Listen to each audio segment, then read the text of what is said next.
अध्यक्ष महोदय, मला बोलण्याची संधी दिली त्याबद्दल मी आपले आभार व्यक्त करतो। सन 2025-2026 च्या अर्थसंकल्पात माझे विचार व्यक्त करण्याकरिता मी उभा आहे। माननीय अध्यक्ष महोदय, एक अत्यंत यशस्वी आणि सर्वसामान्य जनतेच्या हितास्तव तसेच महाराष्ट्राला प्रगतीपथावर नेणारा अर्थसंकल्प मांडल्याबद्दल माननीय अर्थमंत्री महोदय तथा उपमुख्यमंत्री श्री अजितदादा पवार व यांचे सरकारचे मी मनापासून अभिनंदन करतो। शेतकरी, शेतमजूर, महिला, युवक, सर्वसामान्यांचे कल्याण याला केंद्रस्थानी ठेवून हा अर्थसंकल्पाची उभारणी करण्यात आली आहे। महाराष्ट्र आता थांबणार नाही, विकास आता लांबणार नाही, या दृष्टिकोनातून या अर्थसंकल्पाची रचना करण्यात आली आहे। त्यामुळे राज्याचा विकास यापुढे अधिक गतीने होणार आहे असा मला ठाम विश्वास आहे। 1 फेब्रुवारी 2025 रोजी सादर केलेल्या अर्थसंकल्पात केंद्र सरकार शासनाने राज्यासाठी भरीव अशी तरतूद केली। 2047 पर्यंत विकसित भारताच्या संकल्पपूर्तीसाठी महाराष्ट्र राज्याने 1 ट्रिलियन अर्थव्यवस्थेचे उद्दिष्ट ठेवले आहे। उद्योग क्षेत्रातील देशांतर्गत व परदेशी थेट गुंतवणुकीसाठी शासन सतत प्रयत्नशील असल्याने महाराष्ट्र राज्य मोठ्या प्रमाणात गुंतवणूक होत आहे।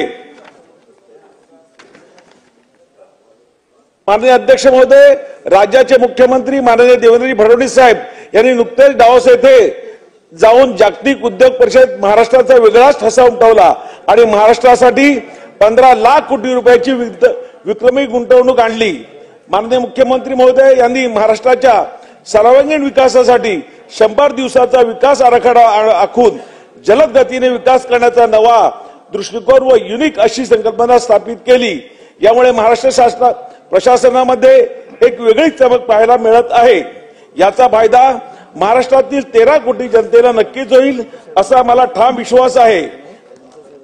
अध्यक्ष महोदय, दीनदयाळ अंत्योदय योजना राष्ट्रीय ग्रामीण उपजीविका अभियान अंतर्गत सन 2025-26 मध्ये 24 लाख माझ्या भगिनींना लखपती करण्याचे उद्दिष्ट या सरकारने ठेवल्याबद्दल मी त्यांचे विशेष आभार मानतो।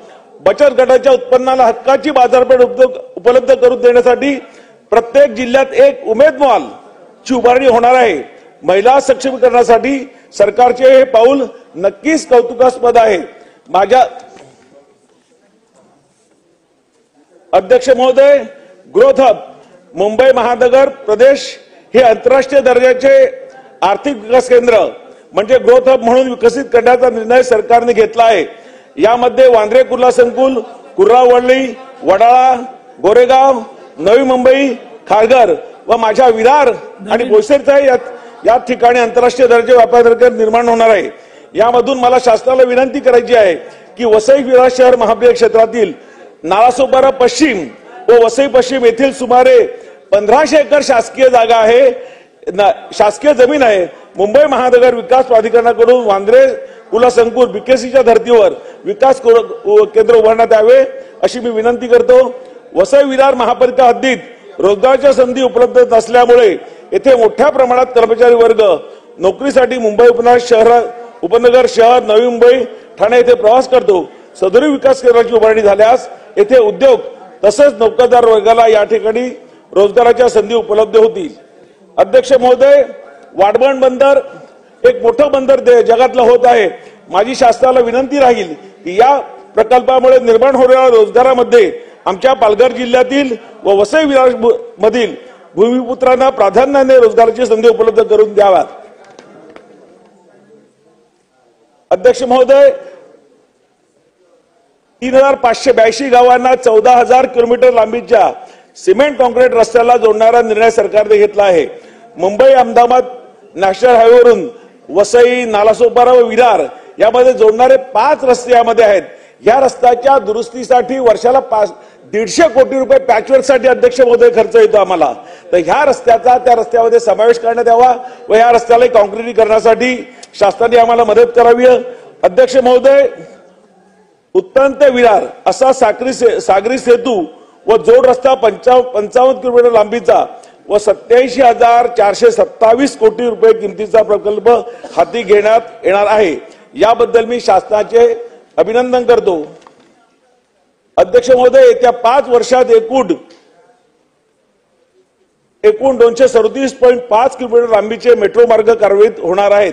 भाईंदर नायगाव दरम्यान वसई खाडीवरील प्रस्तावित मेट्रो मार्ग 13 सहित खाडी पुलाचा प्रस्ताव शासनाने मान्यता देऊन निधी उपलब्ध करून द्यावा व मेट्रो वसई विरारपर्यंत आणावी.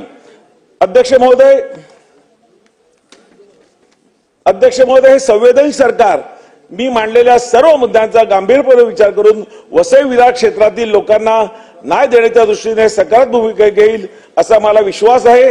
शेवटी मी एवढंच सांगेन की माननीय मुख्यमंत्री महोदय, माननीय शिंदे साहेब, आदरणीय दादा यांच्या नेतृत्वाखालील महाराष्ट्रात अजून अधिक प्रमाणात प्रगती करणार आहे आणि हे महायुती सरकार 13 कोटी जनतेच्या इच्छा आकांक्षा पूर्ण करणार आहे. मी या सरकारचे अभिनंदन करतो आणि इथेच थांबतो. धन्यवाद.